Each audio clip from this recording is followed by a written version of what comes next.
Fallin, If I Ain't Got You, No One, Girl on Fire. Those are just some of the songs written and performed by Alicia Keys.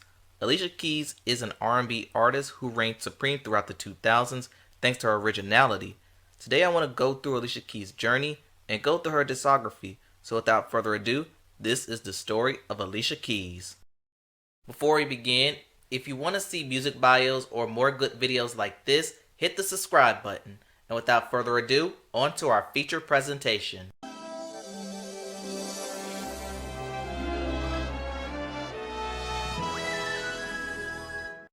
Alicia Augello Cook was born on January 25, 1981 in New York. Her mother, Terry Augello, was a paralegal and aspiring actress. Her father split with her mother, and Alicia has little to no relationship with him. Alicia grew up in the tough Hell's Kitchens neighborhood. Because of the environment, her mother made Alicia take part in extracurricular activities, and this is where Alicia's love for music began. At the age of 6, Alicia discovered her love for the piano and began taking lessons. At first, she started off learning classical music like Wolfgang Amadeus Mozart. At 12, she enrolled in the Professional Performing Arts School, majoring in voice. It was here where she met Jeff Robinson and helped groom young Alicia and put out a demo. Word got out about the wonder behind the piano, and a bidding war ensued amongst record labels. Columbia Records will eventually offer her a baby white grand piano, and she signed there. She wanted to be called Alicia Wilde, but her mother felt like the name was too sexual for her young age. After sleeping on it, her manager gave her the name Keys because she played the piano and she had the keys to open whatever door God chose for her. She graduated 2 years early and named valedictorian, enrolled at Columbia University, and moved into her own place at 17. However, the good times didn't last. Her contractual obligations and schoolwork were taking a toll on her, and she dropped out after 4 weeks.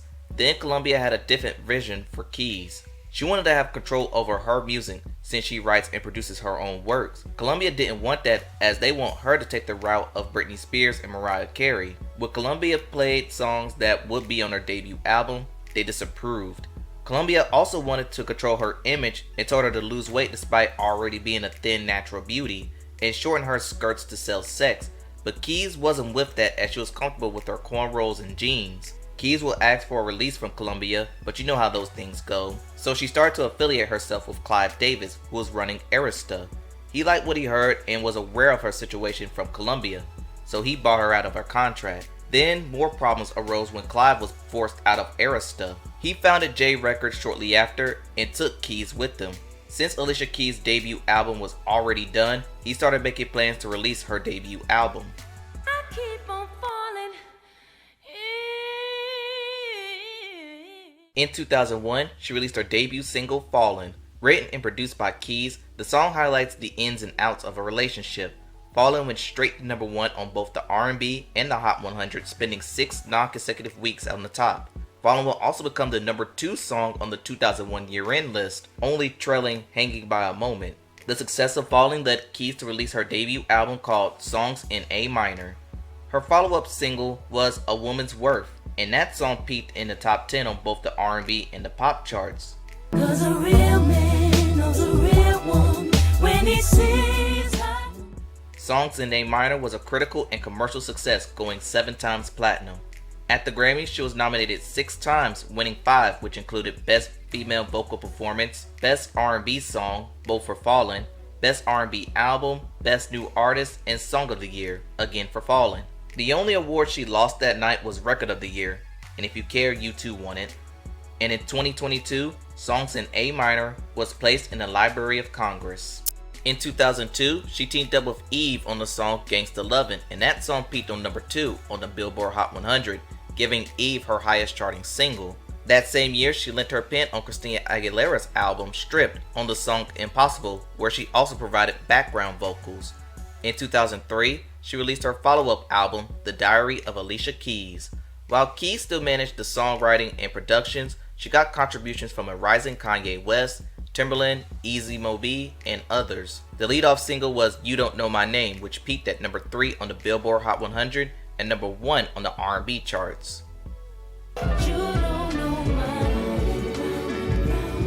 And I swear It followed with If I Ain't Got You, which loosely got inspired by the death of Aaliyah and all of those who lost their lives on 9/11. The song was supposed to be given to Christina Aguilera, but Keys ended up keeping the song for herself. It peaked at number 4 on the Hot 100 and number 1 on the R&B charts and number 3 on the 2004 year-end list, as Diary went 5 times platinum. Alicia Keys' 2004 continued when she teamed up with Usher on the song My Boo. My Boo gave Keys her second number 1 on the Hot 100. In 2005, she was featured on MTV Unplugged, where she debuted a new single called Unbreakable, which peaked at number 4 on the R&B charts.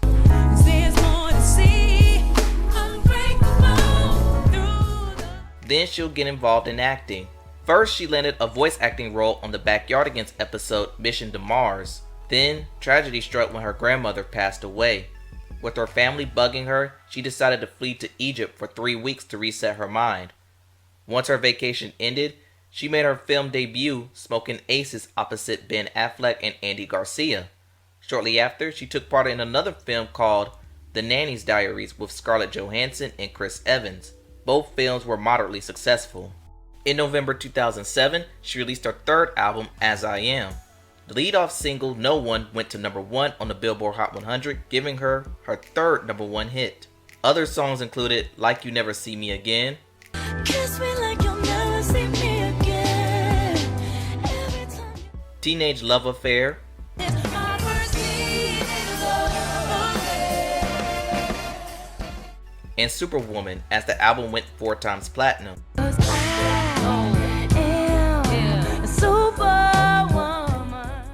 Alicia continued to rack up at the Grammys, winning Best R&B Performance and Song for No One, and the next year she won Best R&B Performance again, this time for Superwoman. She also gained another film role for The Secret Life of Bees, and Keys was nominated for an NAACP award for her performance. Alicia Keys then started her relationship with hip-hop producer Swizz Beatz, but Keys will be accused of being a homewrecker by Swizz ex Mashonda Tifire, who is also a singer. Swizz and Keys' relationship started almost suddenly after Swizz separated and eventually divorced Mashonda. But fortunately, all parties reconciled and Mashonda and Keys are good friends. In 2009, she teamed up with fellow New Yorker Jay-Z on his song Empire State of Mind, and that song gave her 4th number 1 single on the Billboard Hot 100. It also helped Jay-Z get his first number 1 as a lead artist. This segues to her 4th album, The Element of Freedom. The album is known for having 2 successful singles, Trying to Sleep with a Broken Heart Have you ever tried sleeping with a broken heart? Well, you could try sleeping in. and Unthinkable, featuring Drake, as the album went double platinum. In 2010, Alicia and Swizz got engaged and later announced that they're expecting their first child together. They married in a private ceremony and in October 2010 gave birth to a son named Egypt. In 2011, her label J Records was absorbed into RCA. Her first release off RCA was Girl on Fire.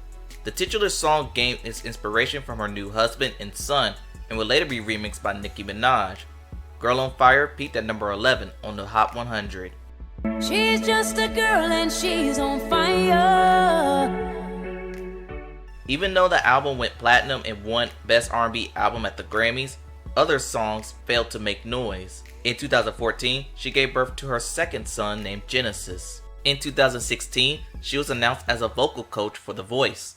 It would be here where she undergone an image change where she no longer dons makeup, instead embracing natural beauty.